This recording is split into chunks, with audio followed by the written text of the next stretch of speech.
الحمدللہ رب العالمین والعاقبۃ للمتقین والصلاة والسلام علی سید الانبیاء والمرسلین الصلاة والسلام علیک یا رسول اللہ وعلی آلک واصحابک یا نبی الرحمہ۔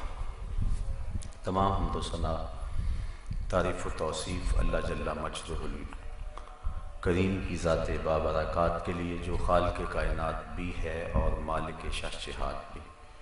اللہ جل وعلا کی حمد و ثنا کے بعد حضور نبی اکرم شفیع امم رسول محتشم نبی مکرم اللہ کے پیارے امت کے سہارے رب کے محبوب دانائے غیوب مالک رقاب امم فخر عرب و عجم والی کون و مکان سیاہ لا مکان سید انس و جان سرور لالا رخاں نیر تاباں سر نشین مہوشاں ماہ خوباں شہنشاہ حسینہ تتمہ دوراں سر خیل زہرہ جمالاں جلوہ صبح ازل نور ذات لم یزل باعث تکوین عالم فخر آدم و بنی آدم نیر بطحہ راستار ما اوہا شاہد ما طغا صاحب علم نشرہ معصوم آمنہ احمد مجتبیٰ حضرت محمد مصطفیٰ صلی اللہ علیہ وسلم کے حضور ناز میں اپنی عقیدتوں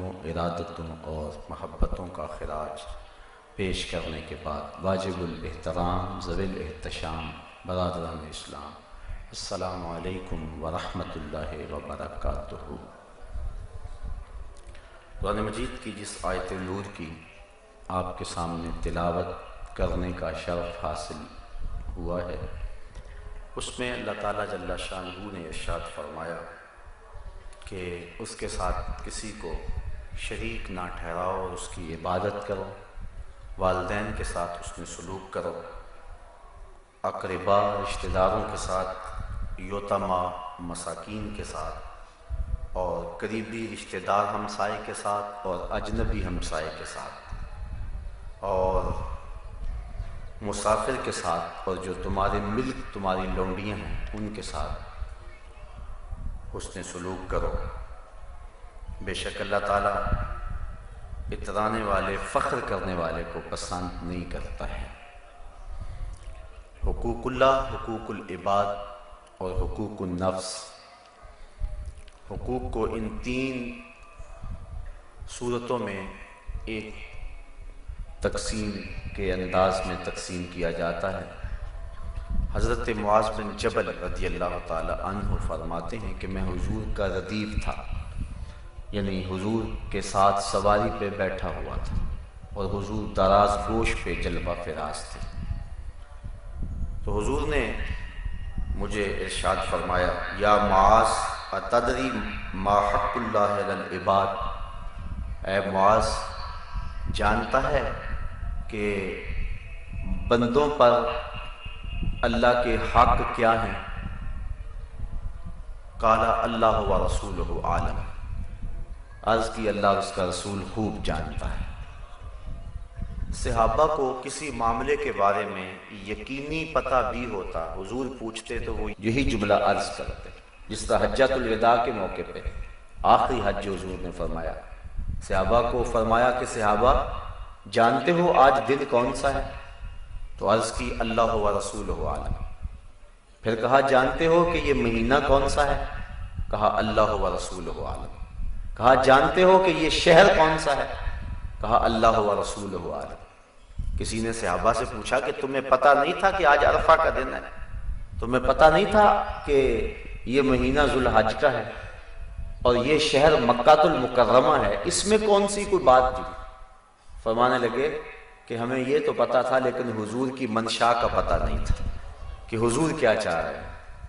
اللہ اکبر۔ تو جس چیز کا یقیناً انہیں پتہ ہوتا تھا اس کے بارے میں بھی کہتے تھے اللہ و رسولہ عالم، اللہ اور اس کا رسول خوب جانتا ہے۔ تو کہتے ہیں میں نے عرض کی حضور اللہ اور اس کا رسول خوب جانتا ہے۔ تو حضور علیہ السلام نے ارشاد فرمایا ان یعبد اللہ ولا یشرک بہ شیئا، کہ اللہ کی عبادت کرے بندے، اسی کو پوجیں اور اس کے ساتھ کسی کو شریک نہ ٹھہرائیں۔ یہ اللہ تعالیٰ کا بندوں پہ حق ہے اور پھر فرمایا اتدری ما حقهم علیہ اذا فعلوا ذلک، جب یہ کام کریں تو پھر اللہ پر بندوں کا کیا حق ہے؟ پھر وہی بات اللہ و رسولہ عالم، اللہ اور اس کا رسول خوب جانتا ہے۔ تو حضور نے فرمایا اللہ یعذبہم، پھر بندوں کا اللہ پہ حق یہ ہے کہ انہیں عذاب نہیں دے گا۔ جو شخص اپنے عقیدے کی صحت کے ساتھ زندگی گزارے گا اللہ تعالیٰ اس کی مغفرت فرمائے گا۔ تو اللہ تعالیٰ جل شانہ کے اور بھی اس کے علاوہ بہت سارے حقوق ہیں، لیکن آج کی میری گفتگو کا عنوان حقوق العباد، صوم و صلاۃ، نیک اعمال، حقوق اللہ کی ادائیگی، سحری کا اٹھنا اور باقی زندگی کے اچھے معمولات، اس کی بہت زیادہ اہمیت ہے۔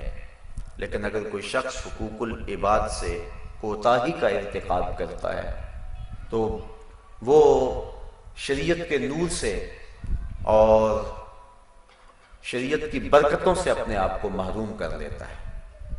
حضور علیہ السلام کی خدمت میں ایک خاتون کا تذکرہ کیا گیا جو کثرت صوم و صلاۃ کا مزاج رکھتی تھی، نمازیں بہت زیادہ پڑھتی تھی، روزے بڑے رکھتی تھی۔ فرمایا اس کا ہمسایوں کے ساتھ سلوک کیسا ہے؟ عرض کی ہمسایوں کے ساتھ اس کا سلوک اچھا نہیں، کہا وہ جہنمی ہے۔ اور ایک عورت کا تذکرہ کیا جس کی نمازیں اور روزے تو معمول کے تھے لیکن ہمسایوں کے ساتھ اس کا سلوک اچھا تھا، فرمایا وہ اہل جنت سے ہے۔ تو حقوق العباد کو خاصی اہمیت دی گئی ہے شریعت اسلامیہ کے اندر۔ والدین کے حقوق ہیں، اولاد کے حقوق ہیں، عامت المسلمین کے حقوق ہیں، عورتوں کے حقوق ہیں، بچوں کے حقوق ہیں، ہمسایوں کے حقوق ہیں، رشتہ داروں، اعزہ و اقارب کے حقوق ہیں، حتیٰ کہ غیر مسلموں اور ذمیوں کے حقوق ہیں اور جانوروں کے حقوق ہیں۔ اسلام نے ہر چیز کو واضح اور کھل کر بیان کیا ہے، کوئی امر مخفی نہیں رکھا۔ والدین کے حقوق کے حوالے سے شریعت میں ترغیب دی گئی اور یہاں تک فرمایا گیا کہ ان کے سامنے اف تک بھی نہ کرو، ان کی قلبی نزاکت کا بھی تم خیال رکھو کہ کہیں ان کے دل میں تمہارے بارے میں کوئی اتنا میل بھی نہ آنے پائے اور تمہاری طرف سے اتنا بوجھ بھی اور اتنی تکلیف نہ پہنچے۔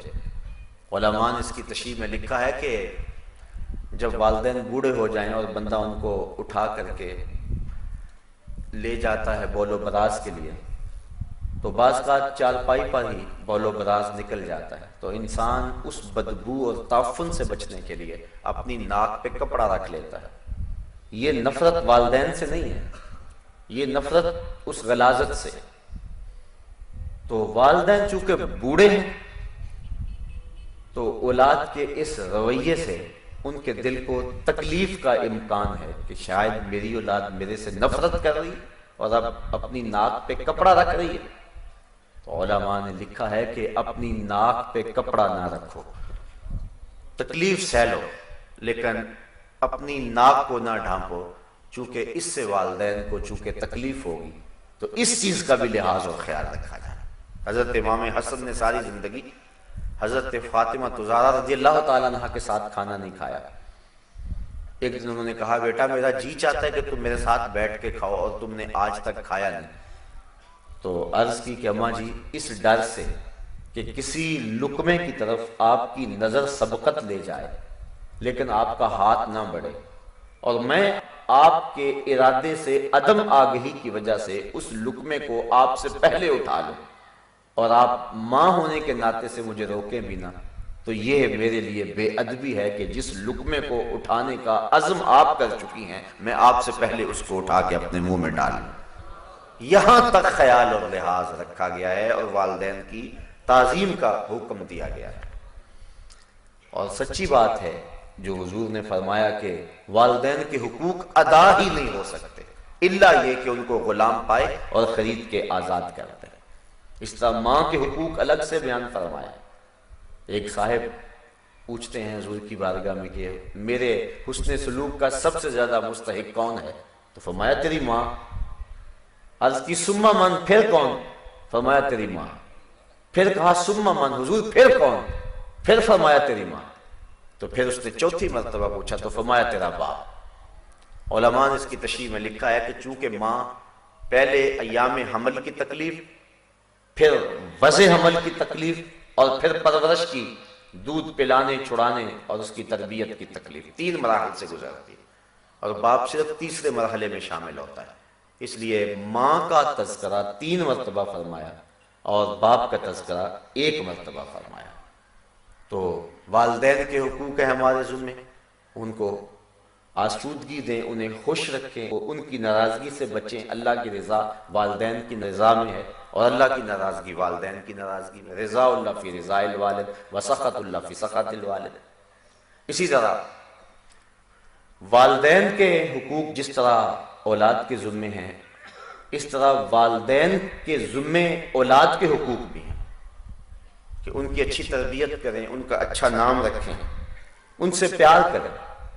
حضرت امام حسن رضی اللہ تعالی عنہ کا حضور نے منہ چوما تو اقرع بن حابس التمیمی، جو کہ اپنی قوم کے سردار تھے، وہ پاس بیٹھے ہوئے تھے۔ جب اس منظر کو انہوں نے دیکھا تو کہا حضور میرے 10 بیٹے ہیں، میں نے تو کبھی ان کے ساتھ یوں پیار نہیں کیا۔ حضور نے فرمایا من لا یرحم لا یرحم، جو رحم نہیں کرتا اس پہ بھی رحم نہیں کیا جائے گا۔ تو ترغیب دی اس بات کی کہ اپنی اولاد کے ساتھ اس نے سلوک کرو، اپنی اولاد کے ساتھ پیار کرو، وہ تمہارے پیار کی طالب ہے، تمہارے پیار کی بھوکی ہے، تم اسے پیار دو، اس کو محبت دو، ان کا اچھا نام رکھو، ان کو دین سکھاؤ۔ 5-7 سال کے ہو جائیں تو مسجد میں انگلی لگا کے لاؤ، 10 سال کے ہو نماز نہیں پڑھتے تو ان کو مار کے نماز پڑھاؤ۔ ترغیب دی گئی، ان کے بستر الگ کر دو، وقت پہ ان کی شادی کر دو، ہر شے بیان فرمائے۔ حضرت سعد بن ابی وقاص رضی اللہ تعالی عنہ نے حضور سے عرض کی کہ میں اپنے مال کے بارے میں وصیت کرنا چاہتا ہوں، یعنی بہت سارا مال ہے، تو اب میرا وقت آخر آ گیا ہے۔ مکے میں آپ کا وصال ہونے لگا تھا، حضور اس بات کو پسند نہیں کرتے تھے کہ جہاں سے کسی کی ہجرت ہو وہاں ہی اس کا وصال ہو، اس لیے فرمایا اللہ خیر کرے۔ انہوں نے کہا حضور میں وصیت کرنا چاہتا ہوں، سارے مال کی کر دوں؟ فرمایا نہیں۔ آدھے کی کر دوں؟ فرمایا نہیں۔ تو کہا تیسرے حصے کی کر دوں؟ فرمایا ہاں تیسرے حصے کی کر دے۔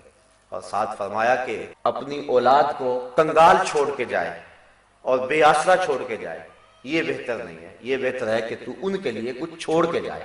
اس لیے سارے مال کو راہ خدا میں خیرات کرنے سے اور سارے مال پر وصیت کرنے سے انہیں روک دیا، چونکہ آخری وقت تھا ان کا۔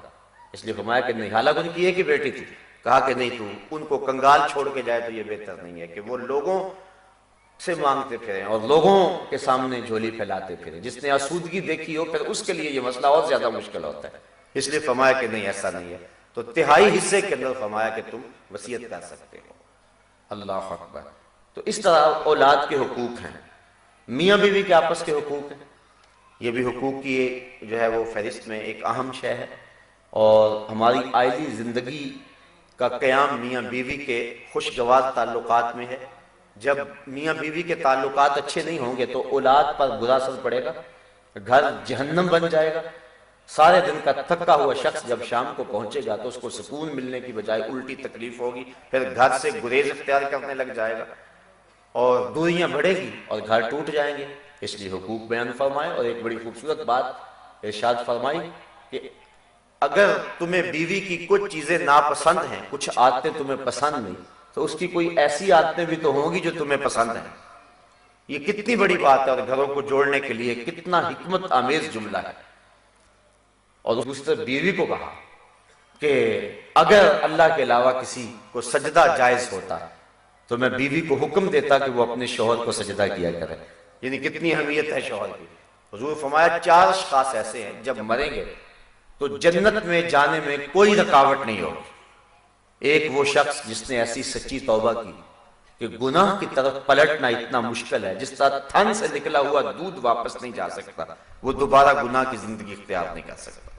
دوسرا وہ شخص کہ جس نے اپنے والدین کو راضی کر لیا۔ تیسرا وہ شخص کہ جس کی اولاد زیادہ تھی، ذرائع آمدنی تھوڑے تھے، لیکن اس نے اپنی اولاد کے پیٹ میں حرام کا لقمہ نہیں جانے دیا۔ اور چوتھی وہ عورت جو اس حال میں مری کہ اس کا شوہر اس پہ راضی تھا۔ فرمایا یہ 4 لوگ وہ ہیں جن کو جنت میں جانے میں کوئی شے بھی رکاوٹ نہیں ہو۔ ایک دوسرے کے ساتھ محبت کا درس دیا، حضور نے اپنی زندگی کا عمل لوگوں کے سامنے پیش کیا۔ حضرت خدیجہ الکبریٰ رضی اللہ تعالی عنہا کے لیے حضور کے جو محبت بڑے جذبات تھے، ان کی وفات کے بعد جانور ذبح کرتے اور ان کی سہیلیوں کے گھروں میں گوشت بیچتے تاکہ ان کی روح کو آسودگی ہو۔ حضرت عائشہ رضی اللہ تعالی عنہا ام المومنین کو حمیرہ کہہ کے پکارتے، بلکہ فرمایا کہ عائشہ کی مثال ایسے ہے جس تک کھانوں میں سرید ہوتا ہے۔ اور حضرت عائشہ رضی اللہ تعالیٰ عنہ روایت کرتی ہیں کہ حضور کثرت سے حضرت خدیجہ کا ذکر کرتے۔ ایک دن مجھ سے نہ رہا گیا، میرا ان سے جو رشتہ تھا، میں نے عرض کی حضور آپ اس بوڑھی عورت کا تذکرہ نہیں چھوڑتے جس کے ہونٹوں کے گوشے بڑھاپے کی وجہ سے زرد ہو گئے تھے، جبکہ اللہ نے آپ کو بہتر ازواج دے دی۔ حضور غصے میں آگے فرمایا عائشہ مجھے خدیجہ کے بارے تکلیف نہ دو، جب پورے مکے نے میرا انکار کیا تھا اس خاتون نے میرا اقرار کیا تھا، جب سارا زمانہ دشمن ہو گیا تھا تو انہوں نے دل جوئی کی تھی۔ کہتے ہیں واللہ اس کے بعد میں نے کبھی ان کے بارے میں کوئی بات نہیں کی ہے۔ اور حضرت خدیجہ الکبریٰ کا جب آخری وقت آیا تو انہوں نے حضور سے چادر رحمت مانگی، حضور یہ چادر عنایت کر دیں۔ پوچھا کیوں؟ عرض کی حضور بخار جان لیوا ثابت ہو رہا ہے، میں چاہوں گی کہ اس چادر سے مجھے کفن دیا جائے۔ کسی شوہر کے بارے میں کسی بیوی کی اس سے بڑی گواہی کیا ہو سکتی ہے کہ وہ کہہ رہی ہے کہ اگر مجھے میرے شوہر کی چادر مل جائے تو میری نجات کی ضمانت ہے۔ یہ حضور علیہ السلام کی زندگی کا حسن ہے جو نکل کے سامنے آ رہا ہے۔ تو عرض کی کہ حضور مجھے چادر دے دیں۔ فرمایا خدیجہ چادر کیا کر دیں؟ عرض کی حضور بخار ہے اور مجھے لگتا ہے کہ میرے آخری وقت آ گیا، مجھے چادر دے دے تاکہ مجھے اس میں کفن دیا جائے۔ حضور کی آنکھیں امڑ آئیں، کہا خدیجہ تو نے چادر مانگی ہے، لو عرقت جلدی لا آتیتک، اگر تو میری جلد بھی مانگتی میں وہ بھی اتار کے دے دیتا۔ کوئی مثال لاؤ تو صحیح ایسی۔ آج لوگ حقوق نسواں کی بات کرتے ہیں، کوئی ایک مثال ہی لا کے دکھائیں ایسی۔ تو اسلام نے یہ روشنی دی ہے، اسلام نے یہ حقوق دیے ہیں۔ اسی طرح تمام مسلمانوں کو ایک دوسرے کے حقوق ادا کرنے کی تاکید کی اور ان حسن سلوک کا درس دیا، بلکہ فرمایا مومنوں کی مثال ایسے ہے جس طرح ایک جسم ہوتا ہے، جسم کے کسی حصے کو تکلیف پہنچے تو سارا جسم بخار میں مبتلا ہو جائے گا۔ یہ مسلمانوں کی آپس میں مثال ہے، یا دیوار کی طرح جس طرح ایک دوسری اینٹیں ایک دوسری میں پیوست ہیں اور ان کو مضبوط کرتی ہیں، اس طرح مسلمان ایک دوسرے کو مضبوط کرتے ہیں۔ اخوت اس کو کہتے ہیں، چبھے کانٹا جو کابل میں تو دلی کا ہر پیر و جواں بےتاب ہو جائے۔ آج کہا جاتا ہے ہم نے پوری دنیا کا ٹھیکہ تو نہیں لیا ہوا، کیوں نہیں لیا ہوا؟ ہمیں اسلام نے سکھایا یہ ہے۔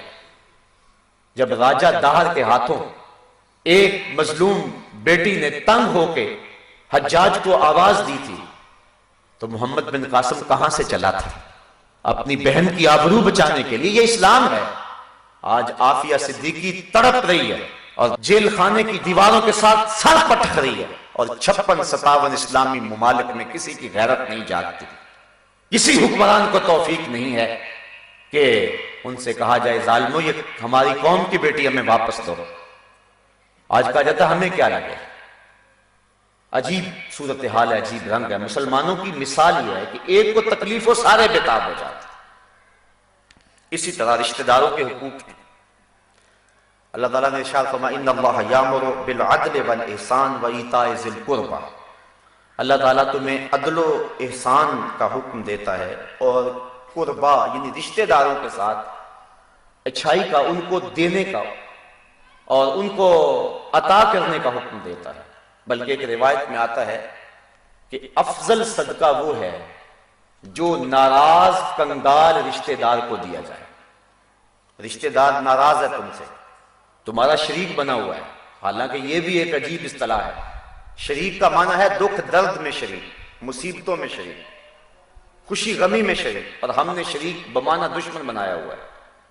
تو جو تمہارا دشمن بنا ہوا ہے اور تمہیں نیچا دکھانے کے لیے تلا ہوا ہے اور تمہاری عزت اس کو ایک آنکھ نہیں بھاتی اور تمہیں نقصان پہنچانے کے لیے تمہاری جڑیں کاٹنے کے لیے لگا ہوا ہے، لیکن اس کے اوپر بھی حالات برے آ گئے تو اس کو ضرورت ہے، تو اب اس کو اگر تم دو گے تو تمہاری طبیعت اس کی طرف مائل نہیں ہوتی کہ میں سانپ کو کیوں دودھ پلاؤں، یہ تو میرا دشمن ہے۔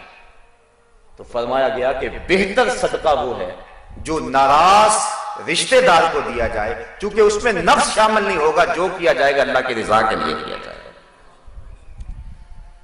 بلکہ حضور نے فرمایا جو شخص یہ چاہتا ہے کہ میرے رزق میں برکت ہو، فرمایا وہ صلہ رحمی کیا کرے۔ اور ایک حدیث کے لفظ ہیں سل من قطعک وات من حرم، فرمایا جو تجھ سے تعلق توڑے تو اس سے تعلق جوڑ، اور جو تجھے محروم رکھے تو اس کی جھولیاں بھر دے۔ رشتہ داری میں ہوتا ہے کہ لوگ چھوٹی چھوٹی بات پہ بگڑ جاتے ہیں، مجھے رشتہ نہیں دیا، میرے ساتھ یہ سلوک نہیں کیا، چھوٹی چھوٹی باتوں سے بگڑتے ہیں، پھر ساری زندگی نفرت کی دیواریں کھڑی کیے رکھتے ہیں۔ اللہ رسول کے احکام سے لوگوں کا آج تعلق نہیں رہا ہے، نفس اتنے موٹے اور تازے ہو گئے ہوئے کہ بس ہم ان کی خوراک کی فراہم کرتے رہتے ہیں۔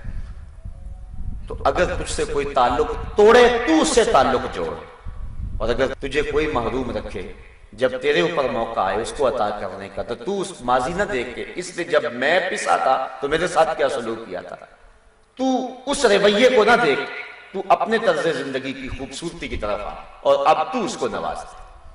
کتنا خوبصورت جملہ ہے، ہزاروں نظمیں نثریں قربان اس ایک جملے پہ، زندگی سمو کے رکھ دی گئی ان دو جملوں میں، سل من قطعک وات من حرمک، جو تجھ سے قطع تعلق ہی کرے تو اس سے تعلق جوڑ، اور جو تجھے محروم رکھے تو اس کی جھولیاں بھر دے۔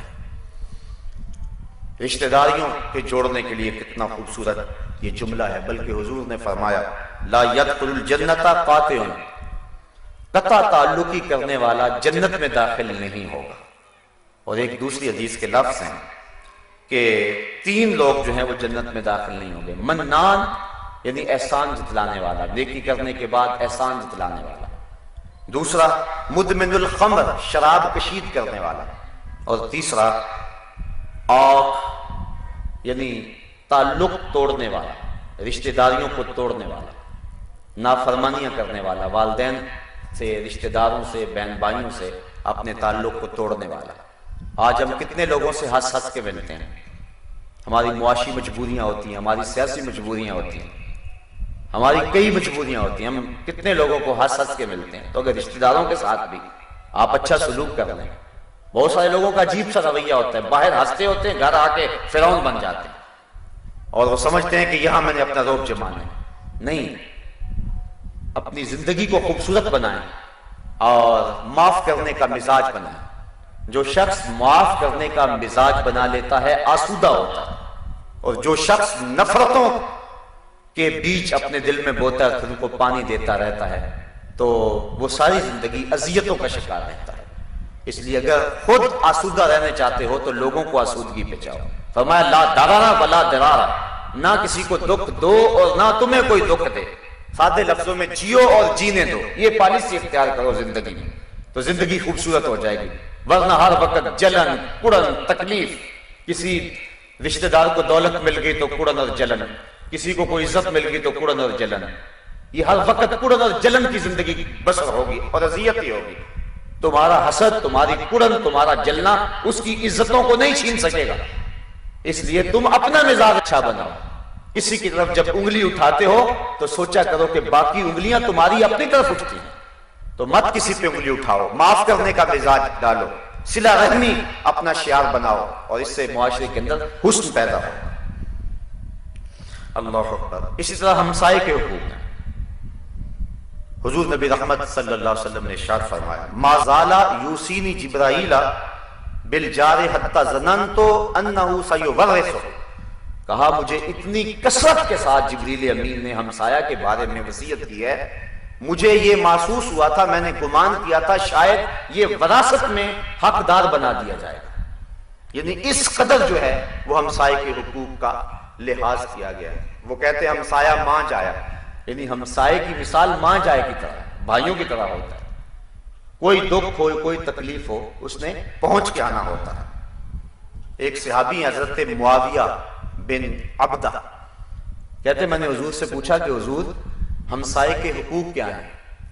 فرمایا کہ جب بیمار ہو تو اس کی تیمارداری کرو، جب مر جائے تو جنازے پہ جاؤ، جب قرض مانگے تو قرض دو، اور جب اسے کوئی خوشی پہنچے تو مبارک دو، جب کوئی تکلیف آئے تو پردہ پوشی کرو۔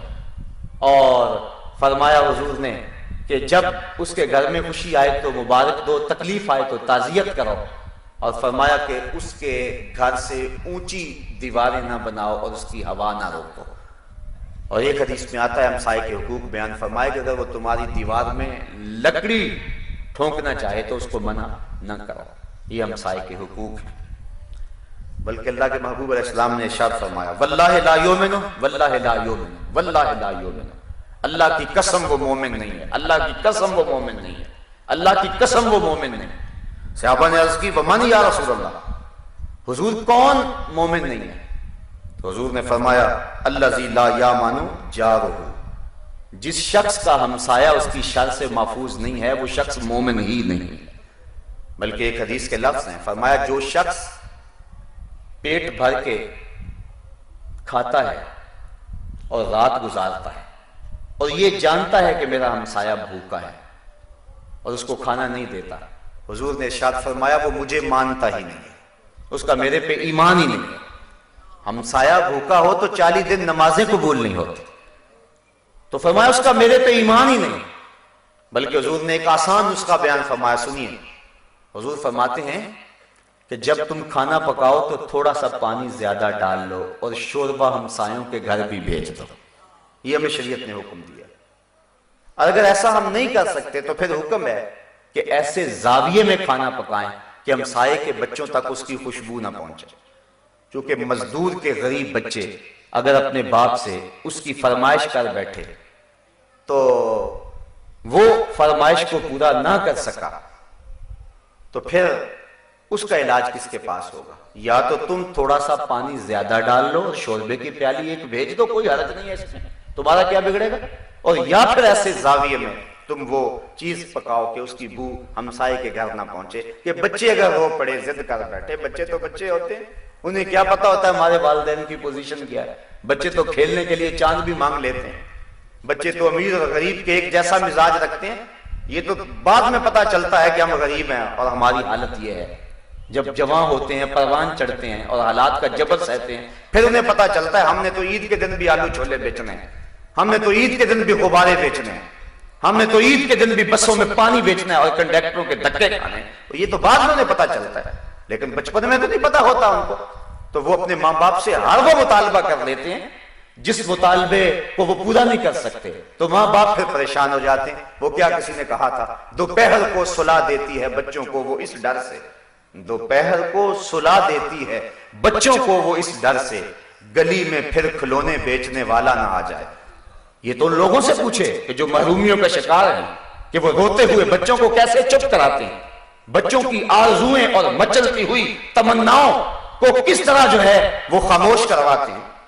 آپ روز دیکھتے نہیں کہ لوگ ماں باپ اپنے بچوں کی آرزو پورا نہیں کر سکتے تو وہ خودکشی کر جاتے ہیں۔ تو یہ حالات پیدا ہو جاتے ہیں۔ ماں جب اپنے بیٹے کو بلکتا ہوا دیکھتی ہے اور اس کو دودھ بھی فراہم نہیں کر سکتی تو اس ماں کے کلیجے کے جو جذبات ہیں، اس دل کی جو حالت ہے، اس کو لفظوں کا کوئی روپ نہیں دیا جا سکتا ہے۔ اللہ نے ماں کا دل اتنا گداز اور نرم بنایا ہوا، اس لیے حضور نے کتنا خوبصورت جملہ ارشاد فرمایا کہ گوشت پکاؤ اگر تو تھوڑا سا پانی زیادہ ڈال لو اور ہمسایوں کے گھر بھی ایک پیالی بھیج دو، یہ مزاج بناؤ۔ ایک زمانہ تھا یہ مزاج تھا، آج یہ مزاج ختم ہو گیا۔ آج ہر شخص اپنے گھر میں، بعض کا ہمسائیگی کے اندر ایک غریب آدمی ہوتا ہے، ہم شادی پہ بھی نہیں اس کو بلاتے، اس وقت بھی ہم جو فہرست مرتب کرتے ہیں تو اس وقت سوچتے ہیں کہ کس کے آنے سے ہمارے گھر میں عزت ہوگی اور جس کے آنے سے ہمارا وقار بڑھے گا اور جو ہے وہ ہمیں معاشرہ داد دے گا۔ غریبوں کو تو اس موقع پہ بھی نہیں پوچھتا۔ اور حضور نے فرمایا شر الطعام طعام الولیمہ، بدترین کھانا ولیمے کا کھانا ہے جس میں عمرہ کو تو بلایا جائے اور غربا کو نظر انداز کیا جائے۔ وہ بدترین کھانوں میں کھانا حضور نے بیان فرمایا۔ تو جب بھی آپ شادی کریں، بیاہ کریں، تو اس وقت جن سے نیوندرا ملنے کی کوئی توقع نہیں ہے ان غرباء و مساکین کو بھی آپ بلائیں اور بٹھائیں اور ان کو بھی عزت سے کھانا کھلائیں، دیکھیں آپ کو اللہ برکت نصیب فرمائے گا۔ تو اس لیے حضور نے فرمایا اپنے ہمسایوں کے ساتھ اس انداز کے اندر سلوک کرو۔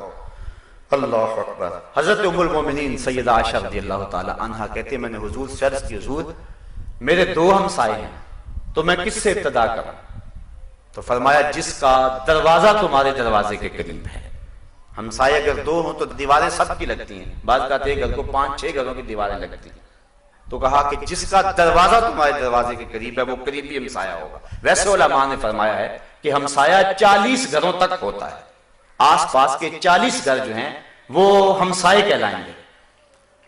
حضور نبی رحمت صلی اللہ علیہ وسلم کا ایک اور فرمان سنیے، فرمایا جو شخص اپنے دوستوں کے ساتھ اچھا ہے اور اپنے ہمسایوں کے ساتھ اچھا ہے وہ اللہ کی نظر میں بھی اچھا ہے، اور جو اپنے دوستوں اور اپنے ہمسایوں کے ساتھ اچھا نہیں ہے وہ اللہ کی نظر میں اچھا نہیں ہے۔ اس لیے اپنے آپ کو ہمسایوں کے لیے نفع بخش بناؤ اور دوستوں کے لیے نفع بخش بناؤ، وہ تمہیں تکلیف بھی پہنچائیں تو کوئی حرج نہیں ہے۔ ہمسایہ تو کافر ہو پھر بھی ساتھ اس کے حسن سلوک کرنے کی تاکید کی گئی ہے۔ اور حضور فرمایا اگر وہ قرض مانگے تو اس کو قرض بھی دو۔ اسی طرح غلاموں کے حقوق ہیں۔ حضرت ابو ذر رضی اللہ تعالی عنہ سے حضور نے فرمایا کہ یہ تمہارے بھائی ہیں، اللہ نے انہیں تمہارے ماتحت کر دیا، جو تم خود کھاتے ہو انہیں کھلاؤ اور جو خود پیتے ہو انہیں پلاؤ اور جو خود پہنتے ہو انہیں پہناؤ، یعنی انہیں اس احساس میں مبتلا نہ ہونے دو۔ بلکہ حضور نے فرمایا کہ ان کو بیٹا یا بچہ کہہ کے پکارو، یعنی ان کو او میرے غلام ہو میرے نوکر نہ کہو، بلکہ ان کو بھائی کہہ کے پکارو، ان کو بیٹا کہہ کے پکارو، اگر لونڈی ہے تو اس کو بچی کہہ کے پکارو۔ آج غلاموں کا تصور تو ختم ہو گیا، یہ اسلام کے فیضان سے ہوا ہے۔ آج دنیا بات تو کرتی ہے یورپ کی، غلامی ختم کرنے کے لیے یورپ نے جو بل پاس کیا ہے اسمبلی میں پاس ہوتے ہوتے پورے 19 سال لگے ہیں، لیکن اسلام نے آتے ہی غلامی کی زنجیریں توڑ دیں اور ہر طرف آزادی ہی آزادی ہوئی، اور جو مختلف کفاروں میں غلام آزاد کرنے کا حکم دیا، قسم کھا بیٹھو تو غلام آزاد کرو، اور تم جو ہے وہ زہار کر بیٹھو تو غلام آزاد کرو، اسی طرح مختلف کفاروں کے اندر روزہ توڑ بیٹھو تو غلام آزاد کرو۔ تو تاکید کی گئی اور ایک وقت آیا کہ غلامی ختم ہو گئی، اور غلام جب تک موجود تھے غلاموں کو عزت تھی۔ آپ جانتے ہیں فتح مکہ کے دن حضور کے پیچھے جو شخص بیٹھا ہوا تھا وہ کسی سردار کا بیٹا نہیں تھا، ایک چھوٹا سا بچہ تھا، حضور اس کو پیار کرتے تھے، وہ خوشی سے اچھلنا چاہتا تھا، حضور اس کو روکتے تھے۔ وہ کون تھا؟ حضور کا نواسا تھا۔ تاریخ کا جواب نفی میں، کسی انصاری سردار کا بیٹا، جواب نفی میں، کسی قریشی سردار کا بیٹا، جواب نفی میں۔ کون ہے وہ؟ حضور کے منہ بولے بیٹے اور آزاد کردہ غلام حضرت زید بن حارثہ کا بیٹا حضرت اسامہ بن زید ہے۔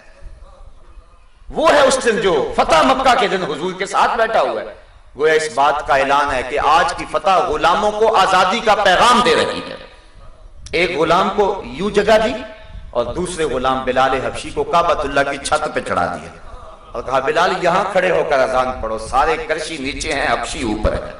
اور اقبال کہتا ہے اذان ازل سے تیرے عشق کا ترانہ بنی، اذان ازل سے تیرے عشق کا ترانہ بنی، نماز تو اس کی دید کا ایک بہانہ بنی، ادائے دید سراپا نیاز تھی تیری، کسی کو دیکھتے رہنا نماز تھی تیری۔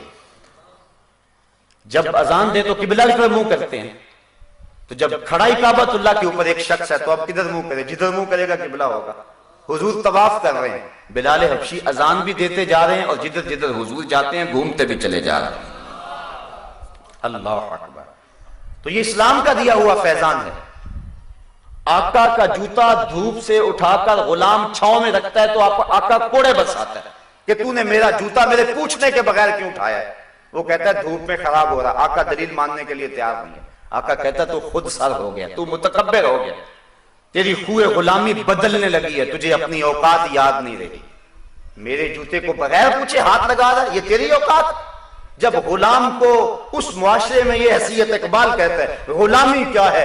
ذوق حسن و زیبائی سے محرومی، جسے زیبا کہیں آزاد بندے ہیں وہی زیبا، بھروسہ کر نہیں سکتے غلاموں کی بصیرت پر کہ دنیا میں فقط مردان حر کی آنکھ ہے بینا۔ اس کی اس بصیرت کو ماننے کے لیے کوئی تیار نہیں کہ چلو دھوپ میں خراب ہو رہی تھی۔ آقا کہتا تو متکبر ہو گیا، اس لیے تو میرے جوتے کو میرے پوچھے بغیر ہاتھ لگایا۔ جس غلام کی یہ حیثیت ہے، آئیے وحی کا نور جب پھیلتا ہے، اجالے ہوتے ہیں، زمانہ روشنیوں کے حصار میں آتا ہے۔ حضور گئے معراج پہ واپس پلٹے، کہا بلال تو کون سے نیک عمل کرتا رہا ہے؟ میں نے جنت میں تیرے قدموں کی آہٹ کو سنا ہے۔ کیا خیال ہے اس ایک جملے نے دور غلامی کی ساری تھکن اتار نہیں دی ہوگی اور بلال فرش سے اٹھ کے فراز عرش پہ نہیں پہنچ گیا ہوگا؟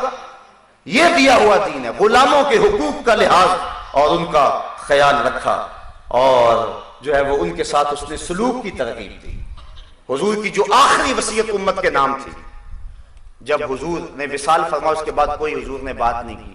آخری وصیت امت کے نام جو حضور نے فرمائی ہے وہ دو وصیتیں تھیں. الصلاۃ الصلاۃ الصلاۃ، لوگو نماز، لوگو نماز، لوگو نماز، نماز نہیں چھوڑو. یہ تمہارے پیغمبر کی آخری وصیت ہے. آج ہر بندہ ڈٹائی کے ساتھ نماز سے انکار کر رہا ہے، چھوڑ رہا نماز کو. صبح حشرات الارض بھی اپنی بلوں سے نکل کے رب کا نام پکار رہے ہوتے ہیں. یہ اشرف المخلوقات لمبی تان کے سویا ہوا ہوتا ہے. تمہارے رسول کی آخری وصیت الصلاۃ الصلاۃ. اور دوسرا فرمایا وما ملکت، فرمایا دو کمزوروں کے بارے اللہ سے ڈرنا، ایک تمہاری بیویاں اور ایک تمہارے غلام اور لونڈیاں. یہ دو کمزور ہیں، کچھ نہیں کہہ سکتے. تم جو مرضی ظلم کر لو، کیا کہنا ہے؟ نہ بیوی نے بھاگ جانا ہے، نہ غلام نے بھاگ جانا ہے. تو ان کے ساتھ فرمایا حسن سلوک کرو. بلکہ حضرت ابو مسعود انصاری رضی اللہ تعالی عنہ روایت کرتے ہیں، کہتے ہیں میں اپنے غلام کو مار رہا تھا کہ میرے پیچھے سے کسی نے آ کر کے کہا تحمل کرو، تحمل کرو، برداشت کرو.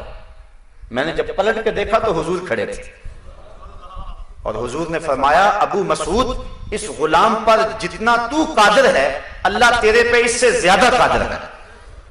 حضرت ابو مسعود کہتے ہیں حضور میں نے اللہ کے لیے اس غلام کو آزاد کر دیا.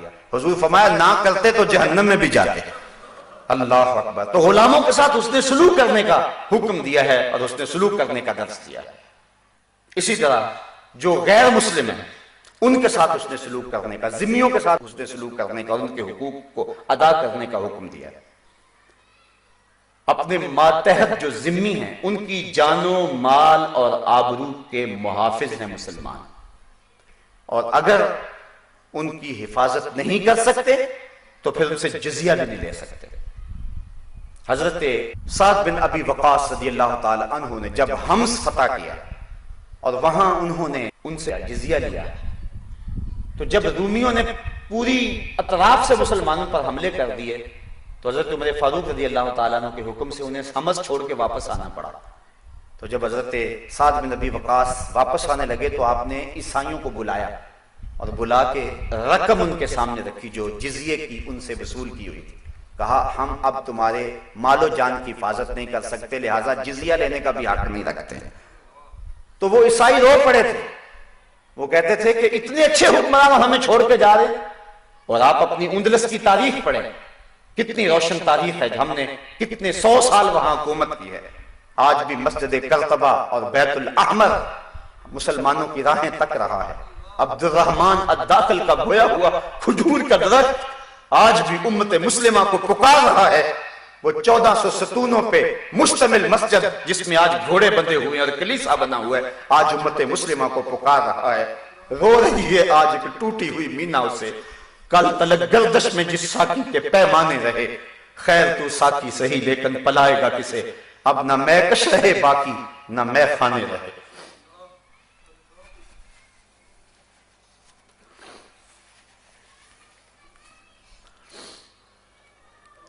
اندلس کی سرزمین ہے. قاضی القضات چیف جسٹس اپنے دروازے سے باہر نکلنے لگا تھا کہ ایک نوجوان کالے رنگ کا بھاگتا ہوا گلی سے آیا اور قاضی صاحب کو دیکھ کر کہنے لگا قاضی صاحب لوگ مجھے مارنا چاہ رہے ہیں اور میری جان کے در پہ ہیں، آپ مجھے امان دے دیں. قاضی صاحب نے کہا بیٹا اندر آ جاؤ. گھر لے گئے، کمرے میں بٹھایا، کھانا رکھا. ابھی وہ کھانا کھانے ہی لگا تھا کہ باہر دروازے پر زور زور سے دستک ہوئی. قاضی صاحب باہر آگے دیکھا کہ قاضی صاحب کے اکلوتے بیٹے کی لاش لیے لوگ کھڑے ہیں. کہا قاضی صاحب ایک بدبخت سیاہ فام عیسائی نے آپ کے بیٹے کو قتل کر دیا. ہم نے اس کا پیچھا بڑا کیا لیکن اسی گلی میں کہیں گم ہو گیا. قاضی صاحب نے کہا ٹھہرو. اندر گئے، دروازہ بند کر دیا. کہا تو نے کوئی آواز نہیں نکالی، باہر تالا لگا دیا. پھر آ کے بیٹے کی لاش وصول کی. مہمان آئے، تجہیز و تکفین کے سامان ہو رہے ہیں لیکن ایک دروازے کو برابر تالا لگا ہوا. قاضی صاحب اس سمت کسی کو نہیں جانے دیتے، کسی کو راز کا پتہ ہی نہیں معاملہ کیا ہے. جب شام کو بچے کی تدفین کر لی اور وہ قاضی صاحب کا اکلوتا بیٹا تھا تدفین سے فارغ ہو کر گھر آئے، دروازہ کھولا اور پھر اس نوجوان کو مخاطب ہو کے کہا، نوجوان جانتا ہے کس باپ کا سہارا چھینا ہے تم نے؟ تجھے پتا ہے کہ کس کی آنکھوں کا چراغ گل کر دیا ہے؟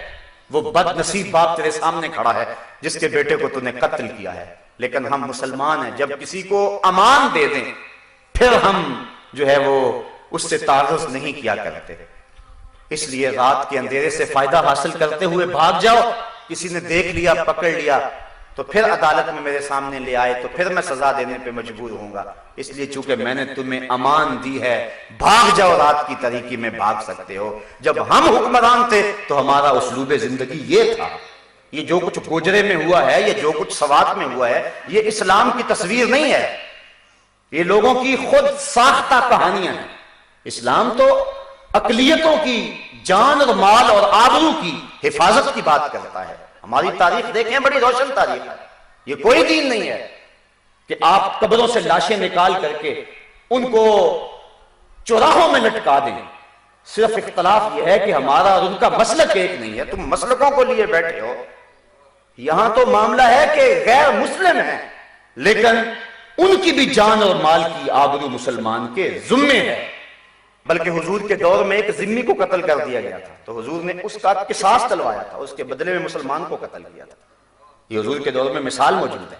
تو اسلام تو حقوق دیتا ہے ہر ایک کو، غلاموں کو، حتیٰ کہ یتیموں کو حضور نے حقوق دیے۔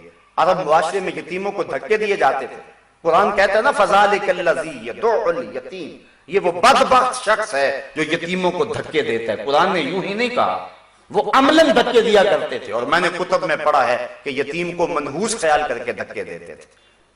لیکن حضور نے کیا فرمایا، انا وکافل الیتیم فی الجنت ہاکذا، میں اور یتیم کی کفالت کرنے والا جنت میں اس طرح ہوں گے جس طرح یہ میری دو انگلیاں ہیں۔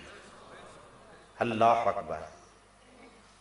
بلکہ مجمع لگا ہوا ہے، ایک صحابی نے عرض کی حضور میرا بیٹا صبح سے گم ہو گیا، مل نہیں رہا، آپ اس کے لیے دعا کر دیں۔ قبل اس سے کہ حضور کے ہاتھ اٹھتے، ایک شخص جو ابھی آیا تھا اور پیچھے بیٹھا ہوا تھا اس نے بھی سن لیا، اٹھ کے عرض کی حضور ابھی میں فلاں باغ کے آگے سے گزر کے آیا ہوں، میں نے اس کے بیٹے کو بچوں کے ساتھ کھیلتا ہوا دیکھا ہے۔ باپ نے جب سنا کہ میرا بیٹا فلاں باغ میں ہے، صبح سے تلاش کر رہا تھا، دوڑ لگا دی۔ حضور علیہ السلام نے فرمایا سے بلاؤ، بلایا گیا، کہا بڑی جلدی ہے حضور، آپ جانتے ہیں کہ ایک باپ کے بیٹے کے ساتھ تعلق کا رشتہ کیا ہے، اور میں جلدی سے بیٹے کو ملنا چاہتا ہوں، ماں الگ تڑپ رہی ہے، میں چاہتا ہوں جلدی اس کو ماں تک لے جاؤں۔ فرمایا ضرور جاؤ، بیٹے سے ملو، اس کی ماں کو بھی ملواؤ، میں نہیں روکتا، لیکن میری ایک وصیت بس یاد رکھنا، جب باغ کے کنارے جانا تو اپنے بیٹے کو بیٹا کہہ کے آواز نہیں دینی، جو نام رکھا ہے اس نام سے آواز دینی۔ عرض کی حضور اگر بیٹا کہہ کے آواز دے دوں تو اس میں حرج بھی کیا ہے؟ فرمایا تم نہیں جانتے، اکٹھے کھیلنے والے بچوں میں ہو سکتا ہے کوئی یتیم بچہ بھی کھیل رہا ہو، اور جب تم اپنے بیٹے کو بیٹا کہہ کے پکارو گے تو اس یتیم کے دل میں آئے گا کاش میرا باپ ہوتا تو آج مجھے بیٹا کہہ کے پکارتا۔ بیوہ کے سامنے اپنی بیوی سے پیار کرنے سے منع کیا گیا ہے، غریب کے سامنے اپنی دولت کی نمائش کرنے سے روکا گیا ہے، یہ اسلام کا مزاج ہے۔ تو کہا ہو سکتا ہے کہ وہاں کوئی یتیم کھڑا ہو اور وہ بھی بچوں کے ساتھ کھیل رہا ہو، چونکہ تم صبح کے بچھڑے ہوئے ہو، تمہارے لہجے میں بلا کی مٹھاس ہے، اور تم جب بیٹا کہہ کے پکارو گے بڑا شہد نچڑ رہا ہوگا تمہاری زبان سے، تو اس کو اپنا باپ یاد آ جائے گا، کاش آج میرا باپ ہوتا تو مجھے بھی بیٹا کہہ کے پکارتا، مجھے بھی آج وہ اس الفاظ اور اس پرنور لفظوں سے پکارتا۔ تو فرمایا کہ تو نے اپنے بیٹے کو بیٹا کہہ کے پکارنا نہیں ہے۔ اللہ اکبر۔ اسلام نے عورتوں کو حقوق دیے، آج مغرب عورتوں کو حقوق دینے کی بات کرتا ہے، جبکہ عورتوں کو جب حق خود ارادیت دیا گیا تو اس میں عمر کا تفاوت رکھا گیا، اور پھر اس بل کو بھی پاس کرنے کے لیے کتنی تک و تاز ہوئی اور کتنے لوگوں نے انکار کیا۔ اسلام نے عورت کو جو مرتبہ دیا ہے، میں کہتا ہوں عورت تیری تو زندگی پہ زمانہ راضی نہیں تھا، تیری زندگی بچائی ہے تو آمنہ کے لال نے بچائی ہے۔ پڑھ قرآن، پڑھ تاریخ، جب کسی کے ہاں بیٹی جنم لیتی تو اس کا رنگ کالا ہو جاتا، آبرو بچانے کا ایک ہی راستہ تھا کہ اس عورت کو زندہ درگور کر دیا جائے، اور اگر ایسا نہیں کیا جاتا تو وہ شخص معاشرے میں منہ دکھانے کے قابل نہیں تھا. یہ ایسی تاریخ ہے جس کو جھٹلایا نہیں جا سکتا.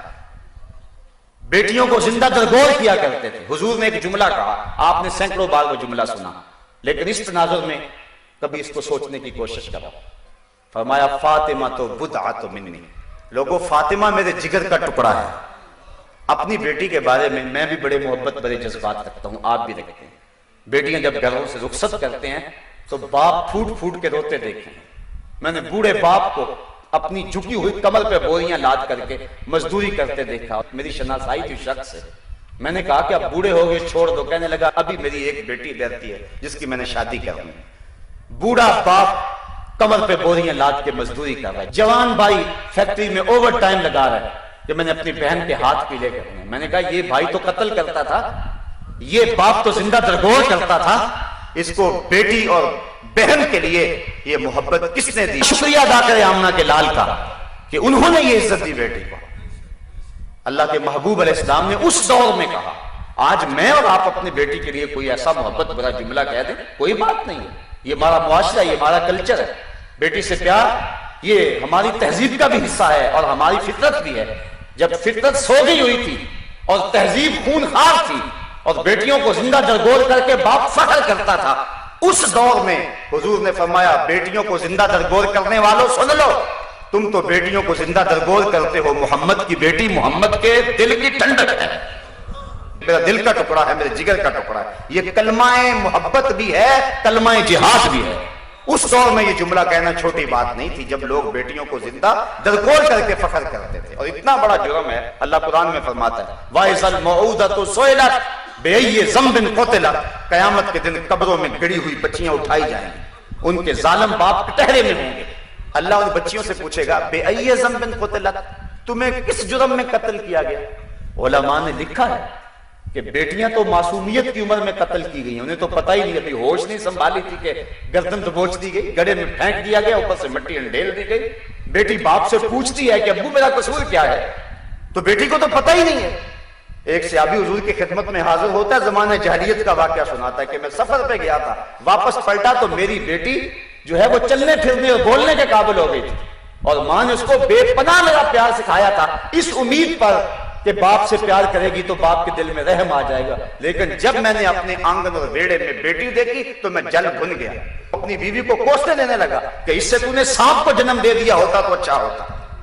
پھر ایک دن میں نے باہر اس بیٹی کو کسی بہانے لے گیا اور اس کے لیے گڑا کھودا, اور جب میں گڑا کھود رہا تھا بیٹی کو نہیں پتا تھا کیا, اور میں پسینے سے شرابور ہوا تو بیٹی اپنے دوپٹے کے کونے سے میرے ماتھے کا پسینہ صاف کرنے لگی اور کہتا ہے حضور مجھے پھر بھی ترس نہ آیا. اور پھر کیا ہوا کہ جب پسینے سے میں شرابور تھا اور پیاس سے ہلکان ہو جا رہا تھا اور میں لگا ہوا تھا گڑا کھودنے میں نے نظر اٹھائی تو دیکھا بیٹی باہر نہیں. میں نے دل میں کہا جان چھوٹی, کسی سمت بھاگ گئی, چلی گئی. لیکن تھوڑی دیر کے بعد میں نے دیکھا کہ ایک سمت سے میری بیٹی دوڑی آ رہی ہے. اس نے اپنے دوپٹے کا ایک کونا پانی سے بھگویا ہوا اور میرے قریب آ کے نچوڑتی ہے اپنے دوپٹے اور آنچل کے کونے کو اور کہتی ہے ابو آپ کو پیاس لگی ہوگی. یا رسول اللہ مجھے پھر بھی ترس نہ آیا. اب آگے کچھ اس نے بیان کرنا چاہا, حضور نے فرمایا بس کرو میرا کلیجہ پھٹا جا رہا ہے. تو بیٹیوں کو زندہ درگور کر کے فخر کرتے تھے. اور اللہ فرماتا ہے وَإِذَا الْمَوْعُودَةُ سُئِلَتْ, قیامت کے دن قبروں میں گڑی ہوئی بچیاں اٹھائی جائیں گی, ظالم باپ کٹہرے میں ہوں گے. اللہ ان بچیوں سے پوچھے گا تمہیں قتل کیوں کیا گیا؟ قتل بچیوں کو باپوں نے کیا ہے اور کٹہرے میں موجود ہے, انہیں پوچھا جائے. اسباب جرم محرکات نے پوچھے جائے تم نے کیوں قتل کیا؟ ان کے معصوم اور ننھے دامن پہ کیا داغ دیکھا؟ لیکن ان سے نہیں پوچھا جا رہا, پوچھا ان بچیوں سے جا رہا ہے. تو علماء فرماتے ہیں کہ بیٹیوں کا قتل اتنا گھنونا جرم ہے کہ اللہ تعالیٰ ان کے ظالم باپوں سے بات کرنا بھی گوارا نہیں کرتا. یہ بھی گوارا نہیں ہے کہ ان سے کلام کیا جائے, چاہے کلام عطا بھی کیوں نہ ہو. تو عورت کو تو حق ہی نہیں تھا, اسلام نے حق دیا. زندگی کا حق اسلام نے دیا, وراثت کا حق اسلام نے دیا. باپ کی وراثت میں بھی حقدار ہے, شوہر کی وراثت میں بھی عورت حقدار ہے. اس کو حق مہر کا حق اسلام نے دیا, آزادی اظہار کا حق اسلام نے دیا, نکاح میں اختیار کا حق اسلام نے دیا. یہ تو متاع سمجھی جاتی تھی, یہ تو مال سمجھا جاتا تھا, یہ تو کھلونا سمجھا جاتی تھی, اس کی آبرو سے کھیلا جاتا تھا. آپ پڑھیں تاریخ کہ عورت کے ساتھ کیا کیا سلوک نہیں ہوا ہے۔ افلاطون تو اس کو انسان ماننے کے لیے تیار نہیں ہے، وہ کہتا ہے کہ یہ از قبیل جن سے انسان نہیں ہے، وہ ہم شکل ضرور ہے، انسان کو جنم بھی دیتی ہے لیکن خود انسان نہیں ہے۔ بدھ نے کہا کہ اللہ کا قرب چاہتے ہو تو عورت سے دور ہو جاؤ، یہ بدی کا سرچشمہ ہے۔ عیسائیوں کے ہاں بھی یہ تصور پایا جاتا ہے، یہ فادر اور نان کی اصطلاح آپ جو سنتے ہیں، فادر اس شخص کو کہتے ہیں کہ جو عورت سے کنارہ کشی اختیار کر لیتا ہے، کہتا ہے تب مجھے قرب ملے گا۔ لیکن اسلام نے اس کی نفی کی قول و عمل سے۔ حضرت عائشہ رضی اللہ تعالی عنہا کے بستر میں حضور کو وحی آیا کرتی تھی، یہ تو کہتے ہیں عورت بدی کا سرچشمہ ہے، وہاں وحی بستر عائشہ میں آیا کرتی تھی رضی اللہ تعالی عنہا۔ تو یہ اسلام نے اس کو حق دیا، وراثت کا حق اسلام نے دیا ہے۔ لوگ کہتے ہیں عورت کی گواہی یاد ہی رکھیے، اللہ نے حکمت میں فرمائی ہے گواہی یاد اس لیے کہ ایک بھول جائے تو دوسری یاد کروا دے۔ باقی عورت کی گواہی کا اعتبار دیکھنا ہو، ہر شخص اپنے باپ کو باپ مانتا ہے، کس کی گواہی پہ؟ صرف اپنی ماں کی گواہی پہ۔ ایک گواہی اتنی معتبر ہے کہ ہر شخص اپنے باپ کو باپ تسلیم کرتا ہے اس اکیلی گواہی پہ، اور پھر اسی گواہی پہ آگے وراثت کے حکام چلتے ہیں، وارث تبھی ہوگا اس کے مال میں۔ تو اسلام نے یہ عزت دی ہوئی ہے عورت کو کہ اس کی گواہی اتنی معتبر ہے کہ کہیں بھی ایک گواہی کسی اس اہم معاملے میں معتبر نہیں ہے سوائے عورت کے۔ تو یہ اسلام نے عزت دی ہے، اسلام نے وقار دیا ہے، حتیٰ کہ اسلام نے سائل کو اور محروم کو بھی حق دیا ہے۔ جو تم سے مانگنے آ جائے اس کا حق یہ اسے دو، چاہے وہ گھوڑے پہ چڑھ کے ہی آئے۔ اور یہ نہیں کہا کہ تم اس پہ احسان کر رہے ہو، کہا نہیں، حق ہے۔ وفی اموالہم حق للسائل والمحروم، تمہارے اموال کے اندر سائل کا بھی حق ہے اور محروم کا بھی حق ہے۔ ایک وہ ہیں جو مانگنے آ جاتے ہیں، ان کا بھی حق دو، اور ایک وہ ہیں کہ جو مانگتے نہیں ہیں، غربت کی چکی میں پستے ہیں لیکن اپنی سفید پوشی کے بھرم کو ٹوٹنے نہیں دیتے۔ کبھی ان لوگوں کو بھی دیکھا کرو، ہستی پلکوں کے نیچے غم بھی پلتے ہیں، مگر کون دیکھتا ہے اتنی گہرائی میں۔ کچھ لوگ مزاج نہیں رکھتے کہ وہ سوال کریں۔ ہمارے سامنے حضرت ابو ہریرہ رضی اللہ تعالیٰ عنہ کی مثال ہے، فرماتے ہیں کتنے دن ہو گئے بھوک سے، کھانے کو کچھ نہ ملا، مسجد نبوی کے ایک ایسے گوشے میں بیٹھ گیا جہاں سے لوگ اندر داخل ہوتے تھے۔ میرا خیال تھا کوئی مجھے دیکھے گا اور چہرے سے پہچان لے گا، جب پہچان لے گا تو میرا کام بن جائے گا۔ حضرت ابو بکر صدیق رضی اللہ تعالی عنہ آئے، میں نے قرآن مجید کی کسی آیت کے بارے میں پوچھا اور میرا خیال تھا کہ اس دوران ان کی نظر میرے چہرے پہ پڑے گی تو میرا کام بن جائے گا، لیکن ان کی توجہ ادھر نہ گئی، وہ آیت بتائی اور چلے گئے۔ میں نے کہا میرا مسئلہ تو حل نہ ہوا۔ پھر حضرت عمر فاروق آئے، میں نے ان سے بھی کوئی مسئلہ پوچھا، انہوں نے بیان کیا اور چل دیے۔ میں پھر وہیں بیٹھا بھوک سے پریشان تھا کہ میرا تو مسئلہ حل نہیں ہوا۔ پھر کہتے ہیں دل و قلب و نگاہ کا مرشد اولین آ گیا، حضور تشریف لے آئے۔ جب حضور تشریف لائے تو میں نے حضور سے بھی کوئی سوال کیا تو حضور نے میری طرف دیکھا اور مسکرا کے کہا ابو ہریرہ بھوک لگی ہوئی ہے، ابو ہریرہ بھوک لگی ہوئی ہے۔ اللہ اکبر، میں نے عرض کیا حضور مجھے بھوک لگی ہوئی ہے، مسئلہ یہی تھا میرا، کہا آجو میرے پیچھے پیچھے آجو۔ حضرت ابو ہریرہ کہتے مجھے حضور لے گئے، میں باہر کھڑا رہا، حضور حجرے میں چلے گئے۔ پھر تھوڑی دیر کے بعد آواز دی تو حضور کے پاس دودھ کا ایک پیالہ تھا، فرمایا ابو ہریرہ جو صفہ کے چبوترے پہ بیٹھے ہیں ان کو بھی بلا لاؤ۔ صرف ایک کا خیال نہیں، سب کا ہی خیال ہے۔ اللہ اکبر۔ حضرت ابو ہریرہ کہتے ہیں دودھ کا پیالہ دیکھ کے تو مجھے سہارا ہوا تھا، لیکن جب کہا نا سب کو بلا لاؤ تو مجھے پریشانی ہو گئی کہ دودھ کا تو ایک پیالہ ہے، تو یہ بیٹھنے والے جو ہیں وہ 70 لوگ تھے، لیکن حضور کا حکم تھا میں بلا لایا، سارے آ کے بیٹھ گئے۔ حضور نے فرمایا ابو ہریرہ یہ پیالہ لو اور دائیں سے شروع ہو جاؤ، الیمن فلیمن، دائیں سے چلتے جاؤ۔ کہتے ہیں میں نے پیالہ لیا اور ایک شخص کو دیا اور غور کرتا رہا، اس نے سیر ہو کے پیا لیکن ایک قطرہ بھی کم نہ ہوا۔ مجھے تسکین ہو گئی، اب کام بن گیا۔ دوسرے کو دیا، تیسرے کو دیا، لگتا تھا اس دودھ کے پیالے کا تعلق حوض کوثر کی نہروں سے جڑ گیا۔ جتنے بھی لوگ بیٹھے تھے 70 لوگ، ان سب کو پلا دیا۔ پھر حضور نے فرمایا ابو ہریرہ اب کون رہ گیا؟ کہ اللہ اکبر، کیسی محبت۔ ابو ہریرہ کون رہ گیا؟ عرض کی حضور ایک آپ ہیں اور ایک میں ہوں۔ فرمایا اب تم پیو۔ کہتے میں نے پیا، شراب ہو کے پیا۔ حضور فرمایا اور پیو۔ کہتے میں نے اور پیا۔ پھر حضور فرمایا ابو ہریرہ اور پیو۔ کہا مجھے قسم ہے اس رب کی جس کے قبضے میں میری جان ہے، میرے جسم میں ایک قطرے کی گنجائش بھی نہیں ہے۔ پھر حضور نے میرے ہاتھ سے پیالہ لیتے ہوئے فرمایا ساق القوم آخرہم شربا، جو قوم کا پلانے والا ہوتا ہے وہ خود تو آخر میں پیتا ہے، اور یہ کہہ کے سارا پیالہ نوش جان کر گئے۔ اعلیٰ حضرت فرماتے ہیں کیوں جناب ابو ہریرہ، کیسا تھا وہ جام شیر جس سے 70 صاحبوں کا دودھ سے منہ بھر گیا۔ میرے استاد المکرم یہاں ایک بڑی خوبصورت بات کیا کرتے تھے، آپ فرمایا کرتے تھے یہ تو دیکھتے ہو کہ دودھ کا ایک پیالہ 70 آدمیوں کے لیے کافی ہو گیا، لیکن یہ بھی تو دیکھو کہ 2 جہاں کا سردار ہے اور 70 آدمیوں کا جھوٹا پی رہا ہے۔ یہ پہلو بھی تو سیرت کا دیکھو نا، یہ انداز بھی تو دیکھو نا۔ تو حضرت ابو ہریرہ کا یہ واقعہ کہتے ہیں میں سوال نہیں کرتا تھا، وہاں بیٹھ گیا۔ تو کچھ خوددار بھی ہوتے ہیں، وہ اپنی سفید پوشی کے بھرم کو توڑ نہیں سکتے، ان تک بھی پہنچے تھے۔ تمہارے مال میں حق ہے سائلوں کا بھی اور محروموں کا بھی، دونوں کی مدد کرو۔ تو اسلام نے ہمیں بندوں کے حقوق کی ادائیگی کا حکم دیا ہے اور اس کی طرف ہمیں بلایا ہے۔ وآخر دعوانا ان الحمدللہ رب العالمین۔ آفاق کے ہر گوشے میں قرآن سنا کر دم لینا، اب رکنا نہیں، اب تھمنا نہیں، فردوس میں جا کر دم لینا،